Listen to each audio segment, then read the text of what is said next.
So you talked about failure then. So come on then. You're on a podcast about mistakes. What failure have you made in your career that you have learned from that you think that our listeners could use? Because they've made loads. I want them to all send them in to us. But we're interested to hear what you've had to go through. Because you've worked in sales as well, so you'll have had some interesting pitch scenarios and all sorts. Oh yeah. I could probably give you two there. I mean, I think the biggest one for me, my mistake was when I was a bit younger, was just kind of thinking that I knew everything coming into this sort of stuff, just always being like, no, I know this, I know what I'm doing, I don't need that help. And if someone ever asked, like, oh, can I help you on this? I almost viewed that as a sign of weakness. That it was sort of, oh, if you're asking me if I need help on that, then I'm clearly struggling or not doing the right thing.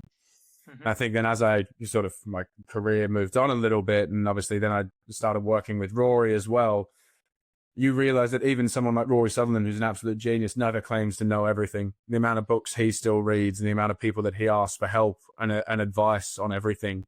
Someone that's mega famous, that's done this for 35 years, will never admit to knowing everything. So I think that was a big thing for me, looking back and just being able to say, cool, asking for help or asking for advice in a company and from friends, from colleagues, from people underneath you, even people in your team, really, like sort of people that report into you, going to them and asking for help. I think that is a big thing, and owning that you will be forever learning through your career. And if you're not forever learning, then you're probably not going to go very far. So that's probably my overall one. What would be the worst sales mistake I think I ever made? This is all scenario. We've had all sorts. We've had people turn up to the wrong offices. We've had people go on the wrong date. We've had people hung over in pitch scenarios.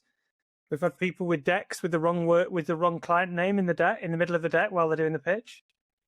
Oh, that's probably quite a good one. I can say this now as well. As I remember, one of my first big pitches I went in when I was doing more of the sales side with this was for Expedia. And it was a massive pitch. It was meant to be this whole thing. It probably would have done about 50% of our budget for the year if we'd won it. And we did end up winning it, which was quite nice. But after we had a bit of a setback, because I also did quite a bit of work with Experian, which, as you know, the credit score sort of thing, and walked in to do this massive pitch in the Expedia office with the Experian logo plastered all over the deck that I was presenting, which then had to be quickly joked about and tried to recover from, to which I didn't think I ever would. Luckily, the guys that work there, I'm now quite very good friends with them and worked with them for a few years. It eventually became the funny side, but I think now when we catch up and once you've had one or two beers, they do still ask if Experian will be receiving the invoice for the drinks that night and things like that. So yeah, always double checking the logos on decks is probably. At least it wasn't a rival company. Oh yeah, but imagine going into that with Booking.com plastered all over everything. I don't think they'd have ever forgiven me. I always like when I get an email from somebody saying we'd love to work with insert random PR agency's name, but it's not us because they've clearly just sent it to everybody and forgotten that they've not tailored that bit. I mean, yeah, but I would say, well, what isn't one of the key things in creativity? Differentiation. And the fact that you won the pitch, was it the fact that you were memorable because you were the guy that fucked up and did the Expedia thing? I don't know. Actually, it was a brilliant strategic move by you to be more memorable. Yeah, exactly. No, I can claim now maybe that it was done on purpose to stand out. I like that quite a lot. I might use that when I tell that story from now on.